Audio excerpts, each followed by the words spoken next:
Welcome to Gitex TechTalk. Mr. Klaus Sonnenleiter will talk about automation on steroids, robotics plus AI. Thank you.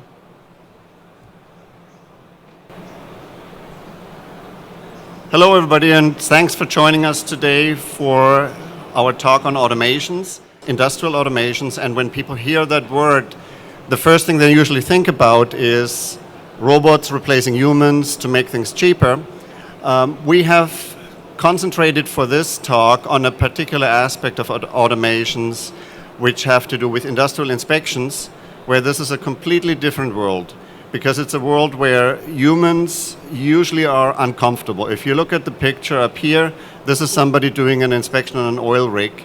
And in that case, people are in places where they really don't belong. You can imagine if you're high above ground, you need to inspect something, you're harnessed in, it's not a comfortable situation for people. And this person probably doesn't feel right being up there on that oil rig. So for that reason, we're concentrating on things that are in inhospitable environments, in cold, in hot, where it's dangerous for people, where they're exposed to elements that they shouldn't be exposed to. And so today's talk is about that, automations in inspections, in industrial inspections. And we're talking today with my colleague, Sophia Barrios, if we can get the audio straightened out. Sophia is a consultant for our company, ELEKS, and she has been an executive in the energy industry for many years, has been working in all three fields of the oil and gas industry, upstream, midstream, and downstream, and has had a VP position at Technip FMC for the last 15 years, where she was managing the measurement products for the onshore operations. My name is Klaus Sonnenleiter, and I'm the CTO at ELEKS, and I run at the same time a company that is part of ELEKS's portfolio called Luftronix, where we specialize in industrial inspections, especially for complicated objects. We work in aviation and we work in the oil and gas industry. And in my past life, I've been running development teams for major companies like IBM, like Micromuse, that all had to do with measurements, making sure things are working. So when you look at industrial inspections, one of the biggest problems is workplace safety, because we're dealing with really complicated machinery, dangerous places to be at. And in the US alone, there were 222 injuries on oil rigs last year during inspections, 6 of them deadly. This is all according to the Bureau of Safety and Environmental Engineering, run by the US government. We're not sure if this is underreported, but it is definitely a very dangerous workplace.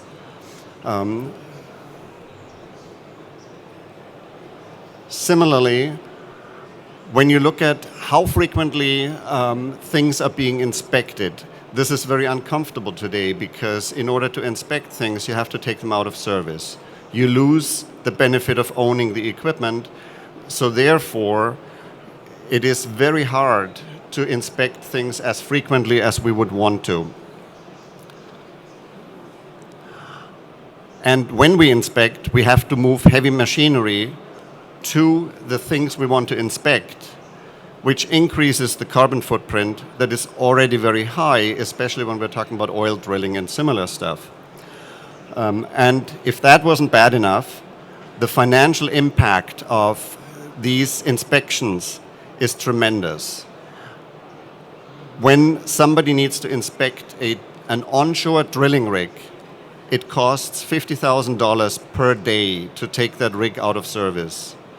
Since it takes more than 2 weeks to get it inspected with today's methods, this means when we automate it, we can save at least $500,000 per inspection by doing it differently.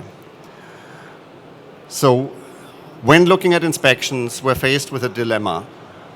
We want to inspect more, but we want to use less effort, and we want to improve our ESG. So that dilemma is a pretty big discrepancy. Therefore, inspecting manually is pretty much out of the question. That is what we do today. It's way too slow, it takes too much effort, it costs too much money, it risks too many lives. So we can't increase the frequency the way we do it today. So higher frequency at the same time would be really beneficial in order to predict when things have to undergo maintenance, when we really need to take something out of service because it's becoming dangerous, and it would help us prevent the loss of equipment.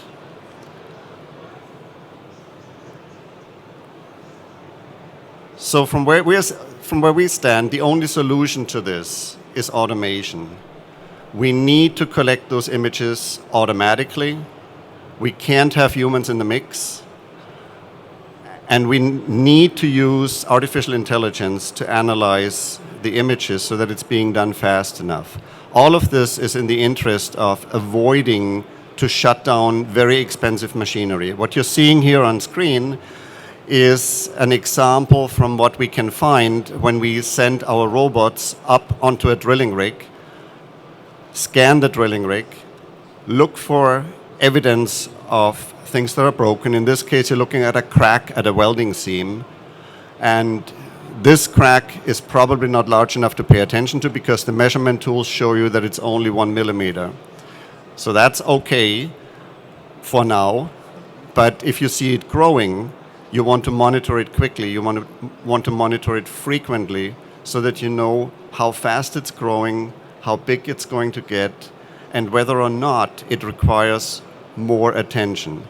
And during this process, the primary goal here is to avoid lifting humans onto the drilling rig or onto an aircraft and instead have a drone fly and do the data collection and then have the artificial intelligence in combination with the humans make the decision on what needs to be done and what needs to not be done.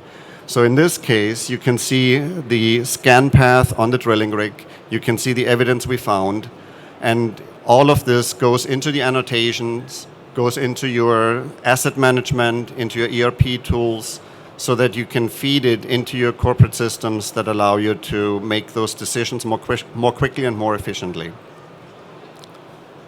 So looking at automations in inspections, the 5 important things to watch are downtime, repeatability, hazards, loss of equipment, and the question of, do we have a digitized record? Today, we're in poor shape in all of those. As long as we keep doing things manually, we will continue to see too much downtime. We will not be able to have repeatable results. We will have to climb the equipment, and we will have to stop the machinery as long as humans are too close to it. And in the end, we still don't have a digitized result.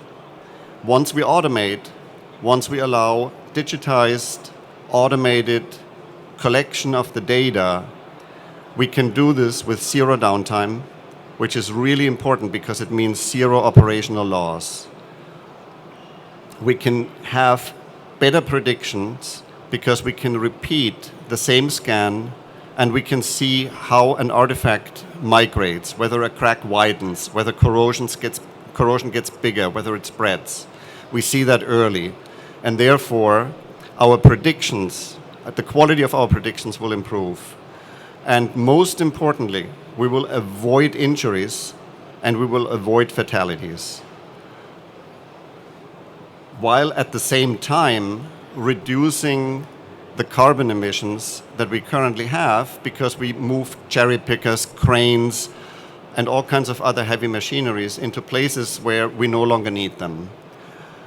And in the end, it all leads to a situation where we can analyze much better and where we can repeat the process often so that our results are more reliable and are available to us more frequently. So in summary, with all that, we're looking at a situation today that is expensive, risky, has no audit capabilities that are meaningful, puts us into a reactive mood, and makes us unable to increase the frequency. All 5 things we would like to desperately avoid. So for tomorrow's improvements and what we're here to change, we want much less expensive inspections, factor 10 at least. We want no humans to be put at risk. We don't want anybody to climb high up. We don't want anybody in a hazardous environment. We want digitized records, and we want true preventive maintenance where we can predict how the machinery will behave fast enough so that we can respond to it before something breaks. And we want to increase the frequency of those inspections without any penalty to the business. We want the opposite. We want the business benefit out of it right away. Any questions? Yes, please.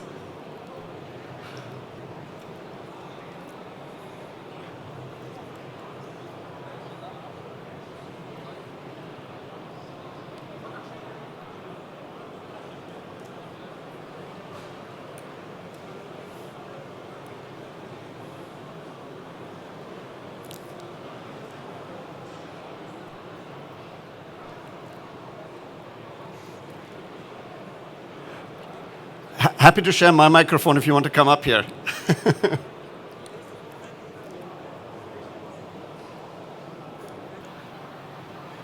Come here with a question, because then people can hear it.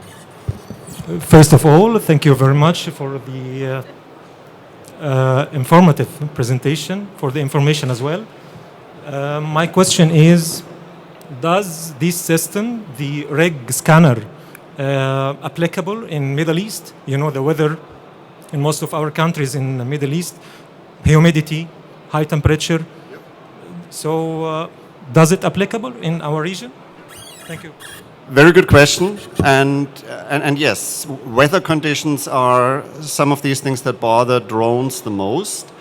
However, the one thing that bothers us the most is rain and wind, both of which we see less here than in other regions.